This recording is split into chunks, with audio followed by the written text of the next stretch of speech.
Live. All right. Uh, Good afternoon, everyone. It is now just after 4 o'clock. I'd like to call our So, delegation meeting to order. Um, for those of you who don't know, I'm Senator Charles Sitnor, chair of the delegation.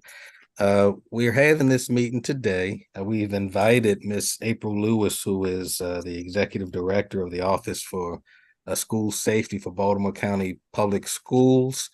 We've invited her to come here to talk about the school system's new safety system, which is had just been announced at the beginning of the school year, as well as any other issues or concerns that you may have with regards to safety at our schools. I do know that since the beginning of the school year, there have been at least 3 incidents involving guns at some of our schools that I'm hoping Ms. Lewis can touch on, as well as this new system that was announced by our superintendent. After Ms. Lewis gives her presentation, certainly the floor will be open for questions. And then after that, we'll talk a little bit about the upcoming session. So with that, I will give the floor to Ms. Lewis, and I believe you're able to go ahead and share your screen. Okay, thank you, and good evening, and thank you for having me. I am going to begin with just sort of an overview of safety in Baltimore County, and I think I'll answer some of your questions that way. And if not, then when we get to the end or at any point, please just ask a question. I just need the slide to advance. Okay, so one of the things to keep in mind is that there are a number of documents that guide our development of safety protocols and how we respond to incidents as they occur. So as you all know, we do have our strategic plan, the compass, our pathway to excellence. And within the compass is a focus on safe school environments. And 2 specific areas deal with safe and secure environments for learning and working and emergency preparedness. In addition to that, we have an 8-volume comprehensive safety plan. The first 3 volumes are available to the public and they're on our website. One of the volumes that schools work from is site-based emergency planning.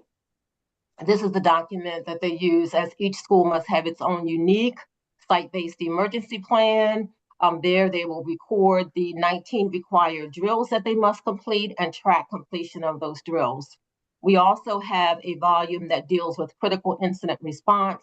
And so that would involve major activities where at the central office level, our critical incident response team would have to come together to support usually multiple schools in working through an incident or a very serious incident at one school.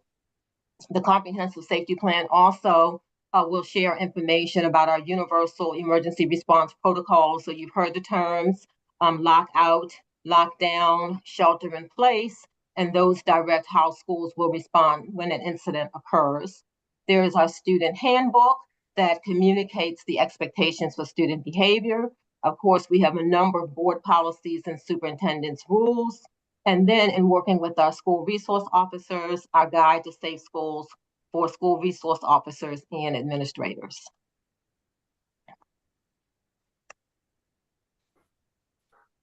And so, of course, people are crucial to the work that we do. And while school safety is the responsibility of all of us, there are some people who are tasked with specific duties around school safety. And so within the Department of School Safety, we have school safety managers. There are 2 assigned to the East Zone, 2 to the West Zone, and 1 to the Central Zone. And those school safety managers are on call along with me 24/7, assisting schools in developing their emergency plans and responding to emergencies. We get a threat 11 p.m. at night, as we did earlier this week. Then they are working with me along with our law enforcement partners to resolve issues so that we can be comfortable about students coming into school the next day. Under my department now are the student conduct hearing officers, and they are the ones that handle your more serious disciplinary offenses when students are placed on a long-term removal or expulsion. or when there are reportable offenses that require them to be removed from a school. The Title IX coordinator is also part of my office, and she deals with discrimination based on sex, and that applies to adults and students. You've heard about our student safety assistants. We're very excited about that program that started last year. We have about 185 of them now. They're in all of our secondary schools, and 27 of our elementary schools have 13 student safety assistants between them. And of course, our school resource officer program is also one of the key efforts around school safety personnel. Partners are crucial to our work. The first three, the Baltimore County Police Department, Baltimore County Fire Department, and Baltimore County Department of, and something got cut off there, but that's Department of Health. They, go back, sorry. We meet every month as part of our Interagency Safety and Emergency Management Steering Committee as we look at issues involving school safety, what are best practices, how do we solve some of the issues we come up with. With the Baltimore County Police Department, there are quarterly meetings between the chief and superintendent. We have the 86 school resource officers. I have pictures of the 3 school resource officers of the year. Excellent partnership with the Baltimore County Police Department. And these are 3 individuals who were recognized last year for their extraordinary work in our schools, one at the high school level, one at the middle school level, and one at the elementary school level, something we do every year, getting input from our students, our staff, and our partners. The last 3, the Maryland Center for School Safety, Maryland Department of Education, and Maryland Boards of Education, I meet monthly, with groups of my peers to look at best practices, look at what's happening around the nation, and how we're dealing with the issues of school safety. And then professional development is key. All of our employees are required to take the active assailant training, which is ALICE for us, Alert, Lockdown, Inform, Counter, and Evacuate. And we roll that training out every August as teachers are returning to school. They're required to take Title IX training. There are other trainings through safe schools like bullying, harassment, intimidation, child abuse and neglect, crowd management. Every year, we sponsor a Safe Schools Conference for our administrators, for some teachers, for some of our support staff counselors, our school resource officers, and our athletic directors. And then every year, we provide an opportunity for our SROs to go to the NASRO, National Association of School Resource Officers Conference, again, to enhance their skills to help them be better prepared in working with adolescents. And then it's the products. So what are some of the things that we have in place for school safety? And of course, with visitor identification, we use the Raptor system, which allows us to screen visitors and identify anyone who might be on a sex offender registry. We have a swipe badge system, which grants access to our employees to our building so that we're able to keep them locked. We have the surveillance cameras, somewhere over 6,000 cameras throughout the district. Our external doors stay in a locked position, and our classroom doors as well.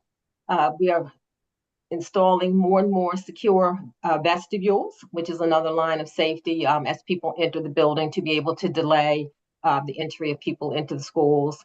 Our VoIP phones are also a means of communicating throughout our buildings, as are our intercom systems.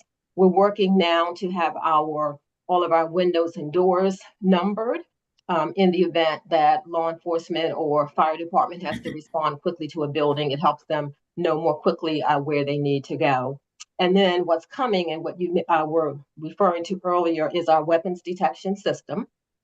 So we are rolling out the OmniAlert weapons detection system. I just met with our vendor about an hour ago, and we're ready to go live in our first school after a demo later this week or early next week, with the goal of getting to all of our schools by the end of the school year. And so what that system does, it uses our existing camera system to be able to identify a weapon should one be brandished in a school that presents a threat, and that would be wherever there is access to a camera inside or outside of our buildings.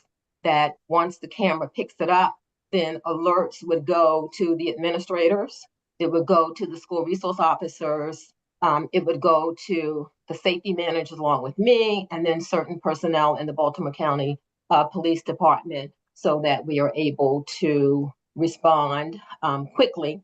Seconds matter in the event that something of that nature happened and there was that kind of threat. You did say earlier that we have uncovered several weapons in the school within our schools this school year, and that would be, I believe, 3 of them were discovered after searches of students' personal belongings, and those weapons were confiscated, and of course, consequences in place for the students who brought them to school.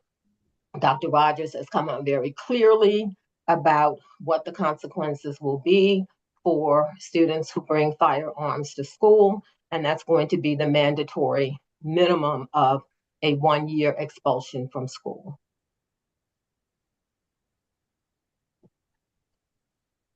And with that, I'll pause for questions. So I've got a couple, but they're, All right, well, I'm sorry. Looks like let's Kathy's do raised this. her hand. Yeah, let's do this. Raise hands, and I'll make sure we call. So we'll Okay. go with our vice chair first, and then Senator West. I just, when you just said it would be a year mandatory expulsion, where do those students go at that time? They're expelled from that particular school, but what happens to the rest of their learning? So they are expelled. Of course, school systems are required to provide education to students, whether they are in school or not. So arrangements would be made for them to receive work so that they're not just completely, separated from the education process. Yeah, okay. They would not be physically in schools. And what are these safety assistants? Who are they? Are they teachers that are taught? No, they are not. They're contractual employees that were hired last year. They work 7 hours and 15 minutes a day. And they support schools in a number of ways around school climate. We're looking for them to build relationships with students. Sometimes the school resource officer in a uniform can be a little off-putting to some of our students. And some of them prefer a person who's dressed in a polo shirt as opposed to the formal uniform. Our SROs actually love them because they've been able to bridge between administration and the FRO. That's another area. They also will support schools in manning entries to buildings or restrooms or de-escalating conflict as it comes up. So they're not teachers. These are extra contractual employees that were brought in last year. Okay, thank you. Senator West. Thanks. So I've got a couple of questions. Let's start on what we were just talking about. Are these student safety assistants? Is that another name for student resource officers? No, it's not. They're not law enforcement at all. Now, they do go through the same 70-hour mandated training that the Maryland Center for School Safety provides, but they're not law. Now, some of them are past law enforcement officers, but they're not law enforcement in their capacity as student safety assistants. Are there any SROs in the schools these days? Yes, we have 86 total. So all of our secondary schools have at least one SRO. Many of them have 2. And then with the elementary schools, each precinct assigns an SRO to serve as the SRO for the schools within that precinct. Great. Okay. That's the first question. Second question. A couple of years ago, we had a situation, I think it was in Parkville, where a convicted sex offender who was at the student age went back to school and then molested kids in the school. How is the school system handling that kind of a situation these days? So that kind of situation cannot happen now. As the law changed, anyone on the sex offender registry is not allowed to be on school grounds. So we did develop a policy and a rule that speaks specifically to any student that would be on a sex offender registry. They cannot attend school with students. Good, thank you. Third question. A couple of weeks ago, there was an incident at Carver Votech. Apparently a student with the student's parents, of all things, came to the school and standing outside, the student accosted another student and pistol whipped him with a gun, and then went over to two other students and accosted them and took his gun out a second time, and this time shot them. And one of the students who was shot took his own gun out and shot the student who started the fracas. And the police didn't have to interrogate these students, which these days is hard thanks to legislation we passed. But there was a surveillance camera outside. Police didn't need to interrogate the kids because they could see exactly who did what on the surveillance camera. Does the Baltimore County Public Schools, that was a city school, do the county public schools have surveillance cameras on the exterior of the buildings, which would capture images of where students gather and where something like that could happen? Yes, we do have many cameras on the exteriors of our buildings, and they are often used in investigations. And so if something happens, then Baltimore County Police can come right in. We can pull up the footage. They can take a look at it, get whatever information that they need from that. And so that has been very helpful in investigations. Good. Okay. Next to last question. What do we do about the schools that have freestanding mobile classrooms? You talk about how the schools are very secure, but when you've got these classrooms sitting outside the school buildings, the kids have to go back and forth into the classrooms and back into the school. What are we doing to assure that those kids are sufficiently protected? So with those learning cottages, or whatever people want to call them, that we do have cameras that are to track students from the point that they leave one of those modular buildings and walk into a school. And then we have swipe passes so that once they get out of the building, then they're able to get into the main building quickly. For example, if they need to use a restroom or go to the office or see a counselor. And so a lot of the safety protocols that are in place are around, behaviors. What are the things we have in place to support people? And so even with the emergency planning, the response, there are specific protocols that they take if there were to be a lockdown, if there's a lockout, to keep those students safe as well. Okay. Last question. You talked about the weapons detection.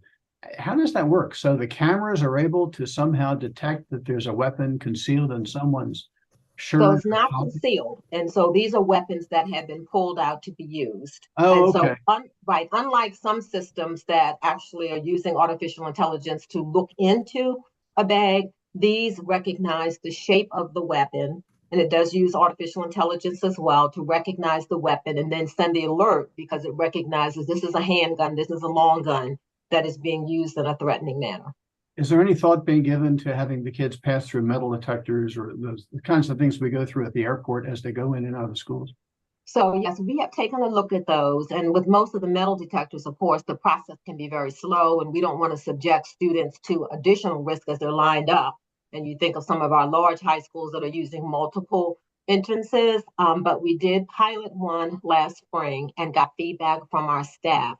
In addition to them requiring a lot of staff in one place to monitor as students are coming through and respond, they were also quite expensive. $132,000 per entry over a 4-year period, Wow. For a single school. And I think that was one of the reasons that we started looking at, okay, so what else can we do? If we can't do this for every school, what can we do for every school? And then OmniAlert was the weapons detection system that we selected in lieu of that at this time. We're hoping that as technology evolves, they become less expensive and more user-friendly. And so it is something that we would consider for the future. Great. Thanks so much for answering my questions. Thank you, Senator Brooks. Thank you, Mr. Chair. And thanks, Dr. Lewis, for your presentation. Some of my questions have already been answered by Senator West. But you had mentioned the under the products, you had mentioned the Raptor, and that's an identification process to identify people coming in. And also on that list, the fourth line item was locked external doors. Yes. I know that in the for identification purposes, credit card companies use what they call two-factor verification. And I was thinking something along the line of dual entry access. You've got the external door lock, what is the likelihood of doing an internal door as well? And I think, and that would provide even more security from a person who you don't want to enter the building, you know, to prevent that person from getting in. Have you all ever thought about anything of such a nature? Yes, great question. And that's the secure vestibules, exactly what you're talking about. So there are 2 points of entry. So they're to be screened when they get through that first door to get through that first door. But then with a secure vestibule, they're held in a secure area, and then they would have to be further buzzed into the main office as opposed to going right out into the school and having access to the school Okay, so that secure vestibule is already in practice in some places. So in more and some more. places. Right. Yes. More Okay. and more. And as we get funding, we've increased the number of secure vestibules that we have. Okay, good, good. Thank you. The second question is, you said that there's a maximum 1 year expulsion on Minimum. minimum of 1 year expulsion, bringing a weapon to school. Now, what would be classified as a weapon? I know you can. So that's a firearm. The minimum 1 year expulsion is for a firearm. Firearm. Okay. Yes. Okay. What about something like a club or even a pen? A pen Or could be something used as used. a weapon. Yes. Yes. And so those violations would be handled through our student code of conduct. And I see. so the consequences can be short-term, long-term suspension, or an extended suspension up to 45 days, all depending on what the person brought and how they were using that item when they brought it to school. I see. Yeah. And lastly, I think it was last week or the week before, there was a threat at Northwest Academy that a student called in, and fortunately, they determined who it was, and that it really wasn't a threat, but a veiled threat, I guess one could say. So, and I was really pleased at how quickly the law enforcement officers and then and BPCS were able to get on top of that. Yeah, so yeah, kudos to that. But I wonder, is there, how do you mitigate something like that, you know? Well, yeah, it's communication. And at Tuesday's board meeting, that was one of the things that Dr. Rogers addressed. And so that information came to us late evening, and our police partners worked throughout the night, extensive, electronic forensic investigation, figured out where it was coming from, interviews, and all of those things that happened. But she clearly, made the message that we are not going to tolerate those types of behaviors. The students said they did it on a dare. Sometimes we hear, oh, I was just joking, I was kidding. Helping students realize the seriousness of those types of comments, because we do take every one of them seriously. We respond to every one of them. And so the additional patrol, we're at that school in the morning to make sure that, students and staff and families felt comfortable with students coming to school that day. And later on that morning is when we did find out, that it was a student and not, someone who actually had the capacity to carry out a threat of that nature in the school. And every time one of them happens, a letter also goes to the community involved, encouraging parents to talk to their children, about these kinds of behaviors. And of course, encouraging others, if they do see something, to say something, to let us know, so that we are able to work with the police in order to investigate and determine whether or not there is a real threat in place. Okay. And Mr. Chair, this is the last question. Culpability and consequences. I mean, where do we stand on that? I mean, what is the punishment or whatever for creating such a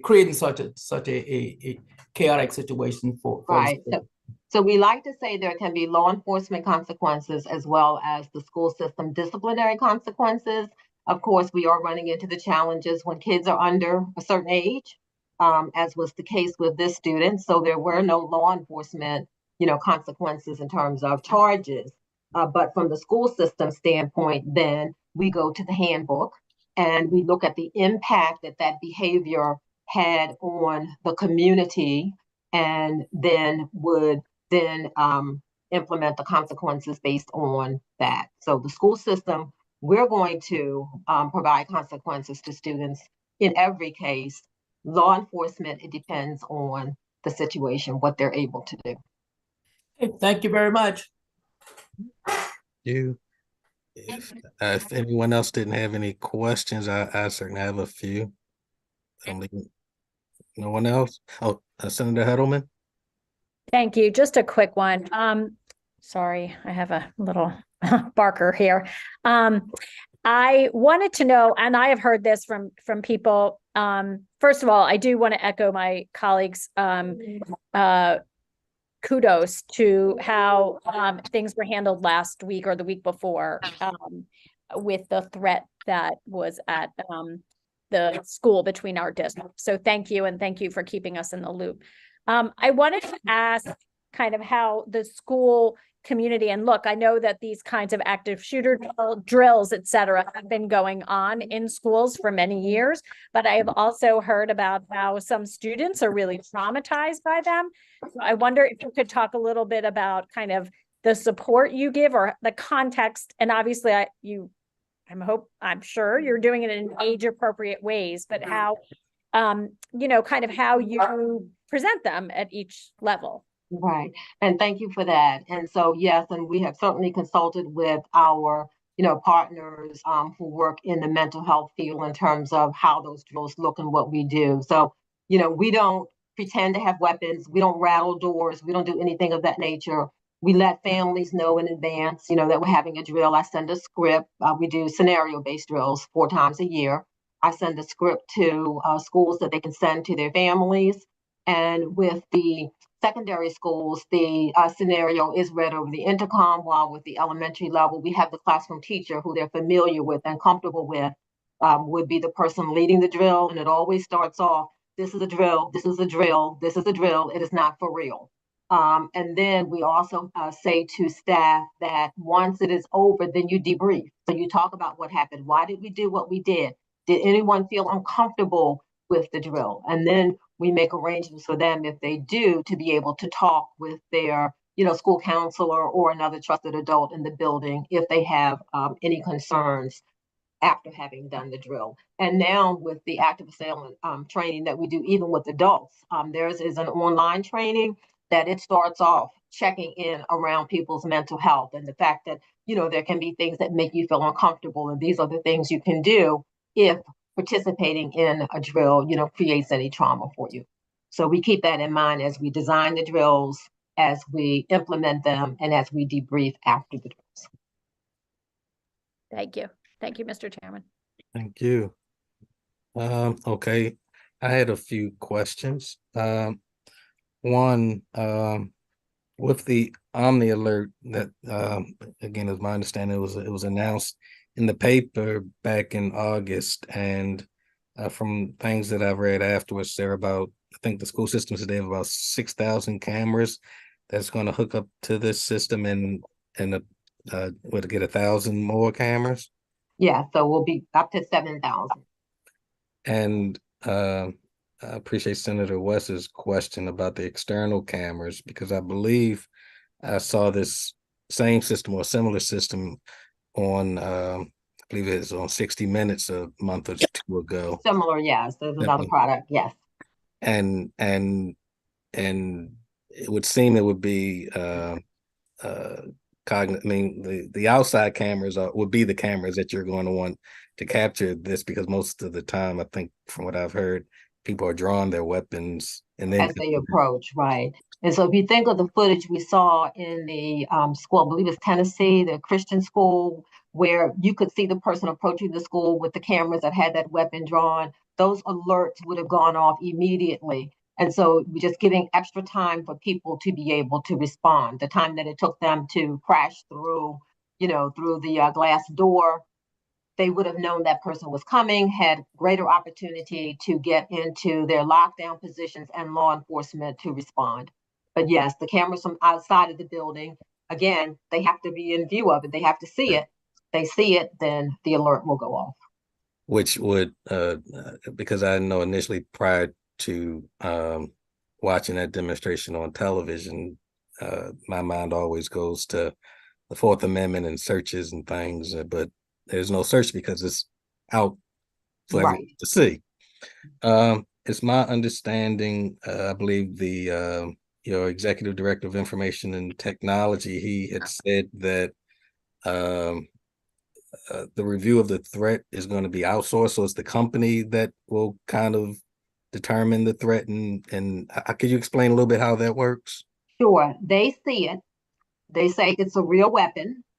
And then immediately the alerts come to the people who are on the list of people to get alerted, the administrators, the SRO, and then central office people like me, the safety managers, we would get the alerts as well. But it goes through the company, monitoring goes through the company and to us to identify that indeed this is the weapon, respond. And this technology was piloted last year, from what I understand. Not in our school system. We have a neighboring school system that was doing it. We piloted the the metal detector type of system. That's what was piloted in 3 schools last year. And then for the reasons that I stated earlier, cost being one of them, personnel involved, we went with this system as our next step to be able to give all schools something rather than maybe giving 2 schools a system. And I believe at the time when asked, there was a question about implementation of this technology, and you're beginning in high schools, then middle school, and then elementary. elementary. Yes. So do any of our schools currently have the technology? Just the one school that we're going to do a demo in later this week, because you have to order the servers. Server Okay. has arrived, so our servers are on order that connect all of this technology to do what it needs to do. And so servers have been ordered, and so as they're coming in, they're getting installed, and the next school gets rolled out, and the next one, and the next one. So it's a process. And that's my understanding. Charles County has this particular technology, right? Right, it does. And I know in the paper it's been reported that it's a weapons detection system, but when I was looking at the contract, it said gun detection. Is it broader than just guns? It is gun. They say weapons detection, but it is specifically looking for guns. So it won't recognize a knife that is drawn. It will recognize a gun. Got you. Firearm, long gun. It would recognize, yes, different types of guns. Firearms. And earlier you talked about I guess some consequences and some of the incidents. One, just like I said, just within this past school semester, I think you've had incidents, at least 2 in my district, one at Lansdowne, one at Edmondson Heights, which was not school related, just happened to be near school property, Sparrows Point, as well as Golden Ring. Am I missing anything that hasn't been? There was one more. I think it was Rosedale, I believe. Yes. Gotcha. And again, from everything that I've read in the paper, each of these incidents that were addressed pretty quickly. Yeah. So I mean, I wanted to echo Senator Brooks and Heddleman's comments with regards to the quickness that you all are addressing these things. So thank you. That is all that I have. Oh no, one. I'm sorry, I shouldn't even say that. Is there a schedule in terms of rollout? I know the contract, I think it goes for about 4 years. Do you expect to have this technology at all of our schools by the end of the year, or by the end of the school year? Yeah, by the end of the school year, we expect to have the technology in all schools. Gotcha. Look, anyone else had any questions? Oh yes, sir, Senator Brooks.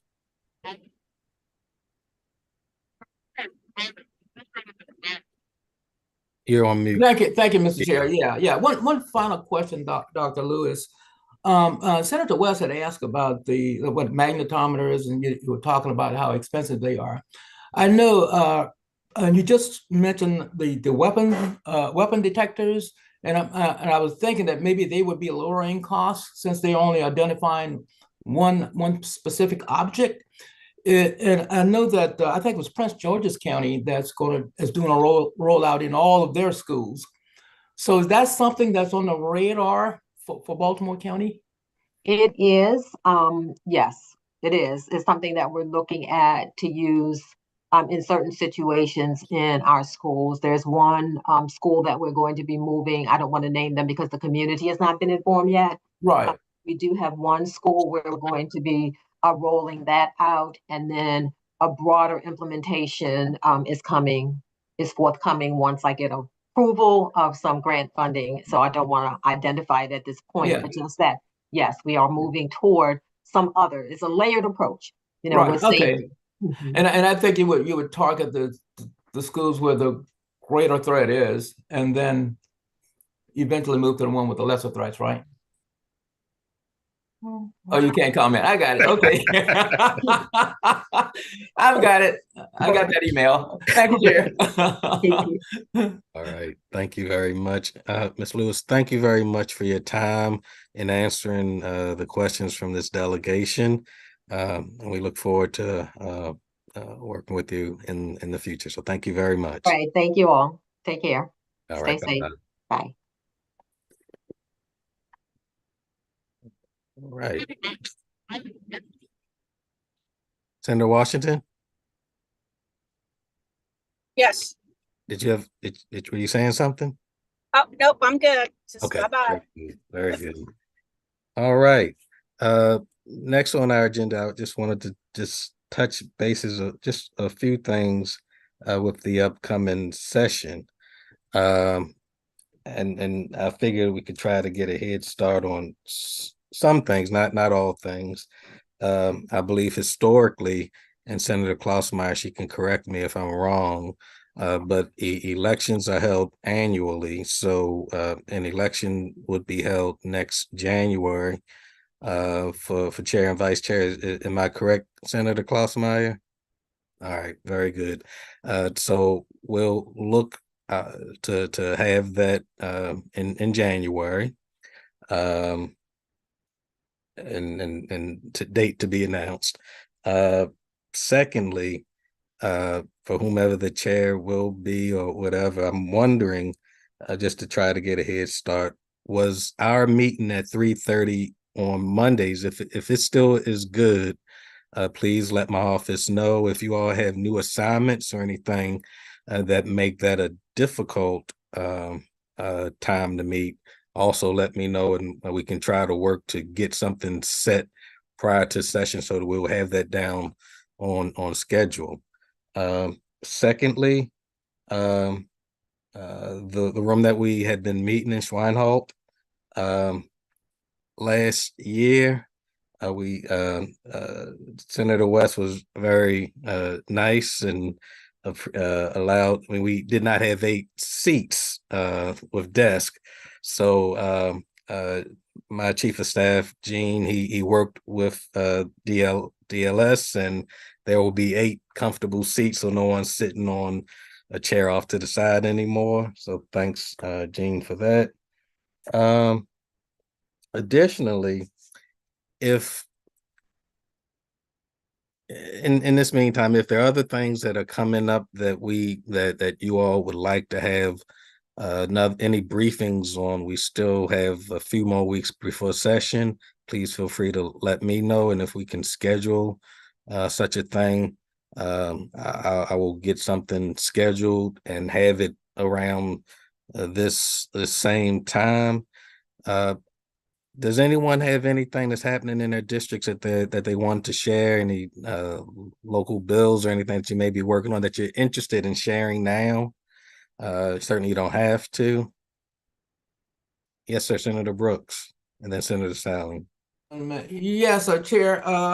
I do. I have a financial literacy bill, and primarily what it does, it would offer a 1/2 curriculum credit requirement for financial literacy, and that would be for juniors and seniors, as we know, this is something that I think all kids need, and I don't care what area area you pursue, you're going to have to deal with financial literacy. And we have been trying to get this bill through. There's been some pushback from MSDE. They don't want legislators legislating curriculum. Well, we don't want to do that, but we do think that this is something that is vitally important to kids. And if we say that we are going to be educating our kids, how do we not educate them on a subject matter that they're going to have to deal with, So and this would be direct just for Baltimore County public schools? Well, I'm doing it. I tried to do it. I think Senator Klossmeyer has tried to do a bill of that nature as well. Okay. And we got some pushback from MACO and MML because they said it was a mandate. So now we're going to try. Let's try Baltimore County, and then they'll see how popular it is. Gotcha. And maybe we can get the other folks to come on. But I think it's vitally needed, and I think if we can get delegation support on that, then that would be great. Thank you. Yeah, and the other thing, and it's I've been speaking with the county exec's office. It's about sustainable communities, and what we can do to help make sure that we're supporting environmentally friendly communities, local cleanup efforts, investing in eco-friendly businesses, ensuring eco-friendly business practices and whatnot. So I've got another meeting with the county exec's office to see how they can buy in with that as well. So that's another delegation bill. Great. So thank you, sir. Thank you very much, Senator Salling. Hey, you see everybody. I don't have a local bill. I didn't know if we were talking about specifically, but I do have a bill that I think affects a lot of our areas in the state. Just say 10 years ago, I talked to Senator McCray, who did a bill for food deserts. And I know in some of our areas, we have very serious problems just getting grocery stores and help in that area. So I'm getting with him again, and I am doing a food desert bill to see where we have food deserts in the state of Maryland and try to assist and help that out. Again, 10 years they did that, but when they did the study, they did nothing. So what I would like to do is find a way where we can improve those areas if we do have, and I know in my area, I have a couple of food deserts, and I'd like to help my community, and I think it helps our communities if we can find locations in Baltimore County, but throughout the state, and see, okay, we have a food desert here. How can we help that area and accommodate? And I thought there was 3 things that we can put in those areas. We can beautify it to make it look very nice. We can bring a grocery store, a pharmacy, and a bank. When you bring those things, it brings in more. So I'm looking into that and see if I can get some assistance with that. I would love to have a bipartisan bill, and I think it would benefit, again, all of our communities in Baltimore County, but throughout the state. So Senator Washington, she worked on a bill, if not, I think it was maybe 2 years ago, where she was working through the zoning process to deal with dollar stores. Did that pass, Senator Washington? Yeah, the bill passed, and we're just finishing the research. We're just getting the report from Hopkins. We funded a report from them. The city council is taking up that legislation to ban not ban, but to make it a conditional use. So yeah, I definitely think that it would, we might want to look at that in Baltimore County, particularly in some of the areas we represent. And the connection, Senator, just so that you understand, with Senator Washington, I remember her talking about this a few years ago. It was when you have a number of dollar stores coming in, they kind of undercut the grocery stores and make it more difficult for those grocery stores to want to come into your communities. Right. So I think we've had the same problem in our area, close to the Turner Station area. We have so I think having an opportunity to bring something there that has more of a, I guess, an opportunity for community to bring a lot more in, bring something that is really is going to make a difference. And I think, I understand and I see exactly what you're talking about. So, Got you. Thank you very much, Senator Brooks. Yes, Mr. Chair. Yeah, I did a bill. It was last year to address food deserts. Yeah, The and credit. that was the tax credit on stores that were either new or stores that were remodeling. They could get a property tax credit for that full year, and we were able to get that passed. So I think I forgot about that. Thank you. well, maybe we can add into that. yeah. And I only mention it because Yeah. some folk have looked at this, so I want to make sure that you know that you have some resources within your delegation. Thank you so much. All right. Anyone else? Anything else to share? I do. Yes. Again, I apologize. I'm on the move today. So I think it ties in with what Senator Stallings was saying, but in more general. As you recall, so two things. As you recall, I believe Delegate White asked the county executive what the plans were for the community reinvest, what the cannabis money was for. Mm-hmm. Like when we passed gaming, as some of you recall, the legislature, we created local impact. Well, we laid out a structure for community involvement and just a process and eligible projects and things like that.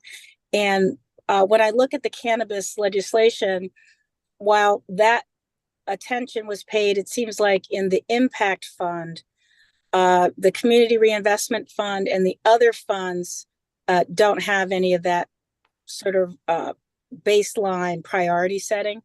And so I'm drafting a bill to sort of track what we did in gaming to create an opportunity to invest in communities that have been disproportionately impacted. And, when you look at Senator Stallings, Turner Station or Dundalk or, some of my districts along the York Road, or if you look at East Baltimore, if you look at different places, perhaps there could be ways in which community investment can be interpreted at, can also, some of these funds can also be used to address some local problems directly related to addiction or health. And so, so I'm looking to do something like that. So essentially there could be community impact districts throughout the state. And we can figure out the mechanism for distributing those funds, which is 30% of the funds are going into this community reinvestment fund. And that's not a small amount of money. Right. So I don't know what folks think about that. There should be some role of state government, of the senators and all of us in helping to help make sure that our community interests are represented, because there's nothing. I mean, and in Baltimore, the mayor and the council people are deciding. Whereas with the gaming money, we required that they create a local impact council, and they had about 21 people on it, and there were senators. Every senator had a seat, and one or two delegates. But community associations, businesses, it's a well-rounded group of folks helping to having to review local proposals, for the use of those dollars. Interesting. Thank you. I don't know if does anybody think it's a bad idea? Does anybody think it's a good idea? Just a little bit of You're getting some head shakes. shaking. Okay, great. Good. Sorry for my phone. And thumbs up too. Hey, as long as every senator gets I'm just kidding. But I know and we thinking about this in terms of this is these are tax dollars. We passed the legislation, we structured, I believe we have an obligation to ensure that taxpayers are, well represented in as broad a way possible when it comes to expending those funds. We Gotcha. agree with you, Senator Washington. Now, would that be a statewide bill? Or are you looking at Baltimore City and Baltimore County, or? Well, oh, I'm sorry. I started going the wrong way. My camera's facing the wrong way. I should have kept what I was doing. I'd started a statewide because that's what we did before. It's this is a little different in that before, with the local impact, it was just casinos. But every state, every jurisdiction has dispensaries. Right. And the dispensaries were originally organized by legislative district. Right. So I don't see any reason to to stop doing that. And so it would be a statewide bill. Okay. If the rest of the state doesn't like it, then it will be a Baltimore City, Baltimore County bill. Very good. I hear you. Okay. Thank you. Anyone else? Anything to share? Senator Heddleman. Not to share, but I have a question. I know that often in years pre-COVID, we had a pre-legislative opportunity for the public to hear from us about legislative priorities and for them to provide input. And I'm just wondering if there's been any discussion with the House of doing a similar kind of event. There was a gentleman who had reached out to my office, and I believe he was working in conjunction with some House members, and I made myself available. I don't think that's happening. I was about to say, it kind of felt, I haven't heard anything else about it. Is that something that you all would be interested in participating in? Sure, I would be. All right, Yeah. Senator West. Yeah, I attended one of those at the fairgrounds and one of those buildings a couple of years ago, and I sort of came away with a depressed reaction that I'm not sure who got the notice about it, but it seemed to me that there were 3 or 4 activist groups that had recruited a lot of their members, and so we had an awful lot of redundant testimony because these people would stand up and say, "I agree with her," and then go on as long as they could to say the same thing over again. So if we're going to do that, the question is, how do we get the word out to the people, to broadly to the community, rather than just to a couple of activist groups? Mm-hmm.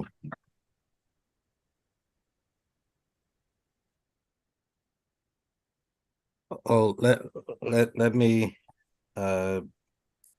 If you all have an interest in doing that, I'm certainly willing to reach out to. If I say, is this with the House delegation, or would this be us? Or okay, with House delegation. Okay, I think that makes sense. all right, and is a majority of us interested in doing this? Just by a show of hands. Well, if it's a situation, I see some head shaking. Well, Senator Washington. If what we do is it could be Zoom, but it could be it could be in person, but it's more of saying what we anticipate is going to or be the issues, and this is what we're doing. It's less of a town hall-y kind of community speak out scenario. So I would agree. I like that. Otherwise, I think I agree with Senator West that it could be unwieldy. Yeah. Okay. Let me ask this. If we were to put something together like that, who would be willing to help on the committee to help organize it? And I'm willing to help if okay. If the House delegation is into it too. Okay. I will reach out to them and get back to you, Senator Heddleman. And if it is a go, we'll reach out to everyone and try to figure out some dates and things. And what we'll do, I would say we'd have to rely on each of the members to get it out to their constituents and yes. And use that as our avenue. All right. I will I'm working on a piece of local legislation to bring some transparency to our school board nominating commission. Generally, when they've had made consideration done or thought about the names that they were forwarding to the governor, those decisions and those conversations were made in executive session. Whereas those who were running for office pretty much had to put themselves out to the general public and be at the general public's mercy to learn, and they were more open book to the general public when they ran versus when folk were appointed. So I'm looking to open that process up a little bit more so that we have a better understanding on who's applying and whether or not we, the general public, wants those applicants to move forward. So it'll give us an opportunity to lobby people on the nominating commission. So that I'm working on that type of legislation. So Charles, you might want to take a look at the judicial nominating commissions as sort of a model. gotcha. Anybody who's interested in becoming appointed to the court submits their name. It's publicly revealed on the state judiciary website. And so and the members of the Judicial Nominating Commission are also made available to the general public. So anybody who wants to weigh in can contact one of those, write them a letter, to telephone them in order to provide relevant information. I appreciate that. Thank you for that suggestion. Sure. Anyone else for the good of the body? Anything else to share? Yes, sir. Senator Sally. I just had one more thing. I know at times we have activities, and it was part of the school policy and thing. I think the safety issue of what we're talking about, I wish I would have talked about maybe earlier, but they have activities always in school for our students. They have SROs and they have others that are there to protect the kids. But now lately they have had other activities that are student driven that are after school. And these type of activities that has happened, and the school has been noticed.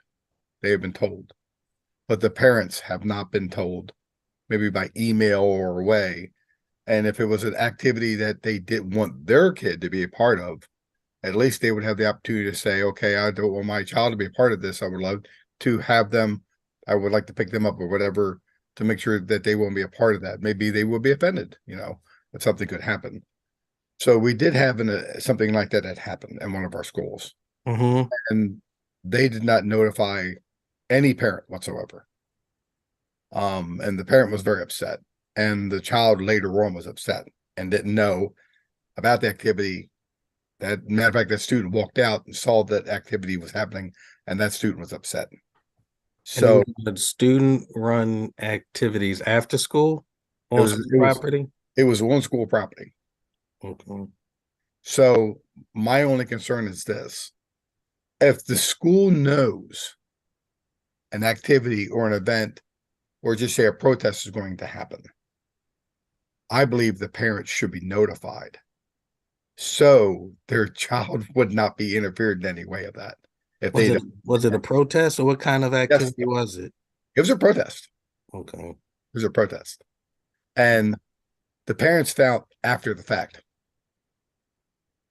I think we should have a problem with that, because our parents are saying, why weren't they notified when the parents knew?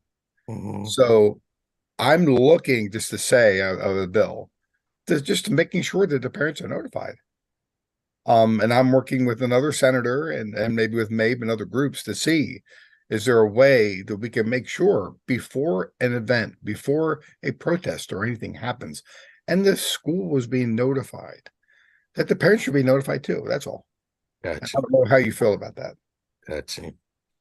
Senator Hellman looked like she wanted to say something. I just have a question. Is this something sponsored by the school or sponsored by students or a student group? Or I guess I'm a little foggy about All I can say, I know it was student driven.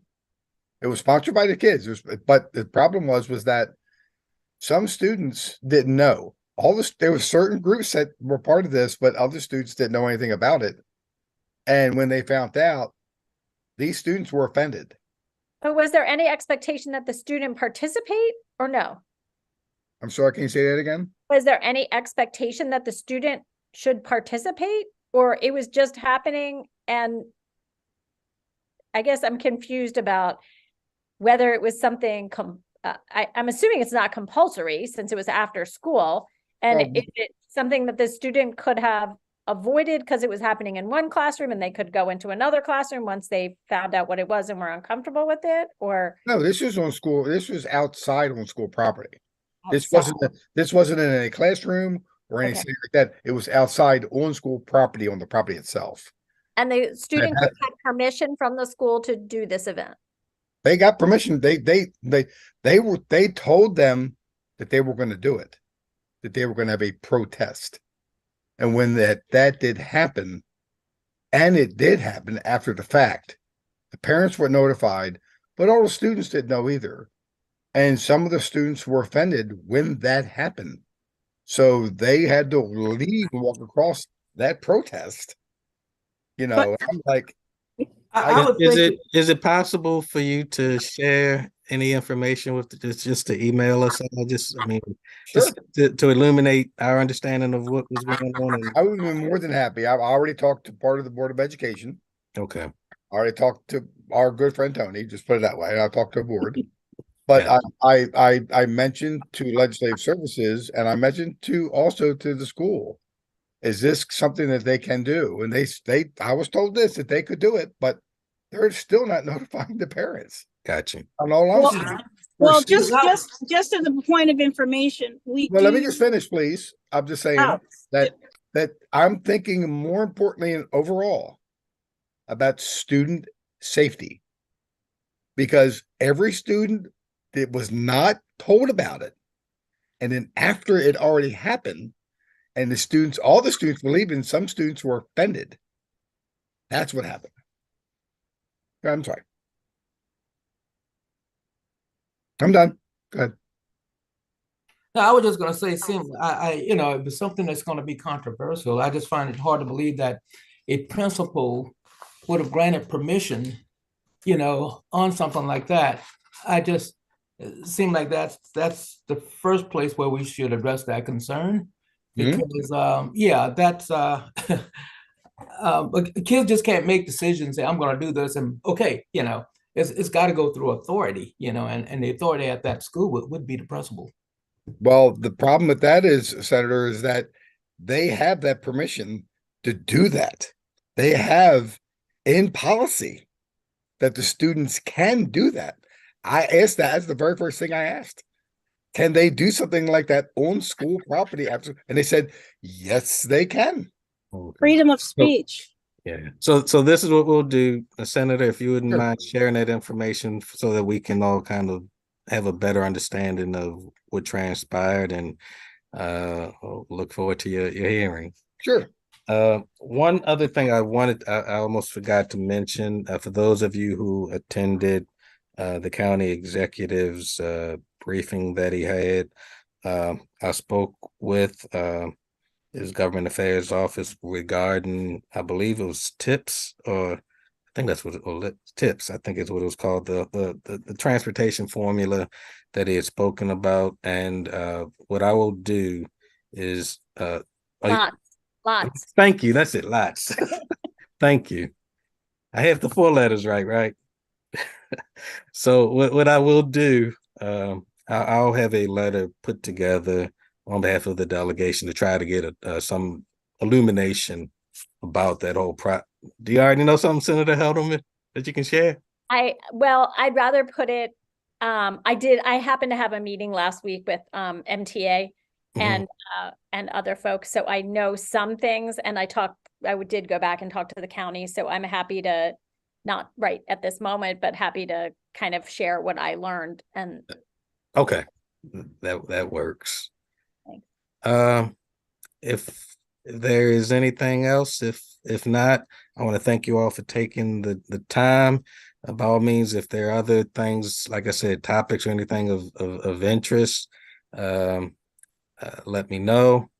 And again, I will reach out to the House delegation and we'll be in touch about that later on. So thank you all, and you all have a wonderful evening. Thank you. You Thank too. you, All right, everybody. thank you. See ya.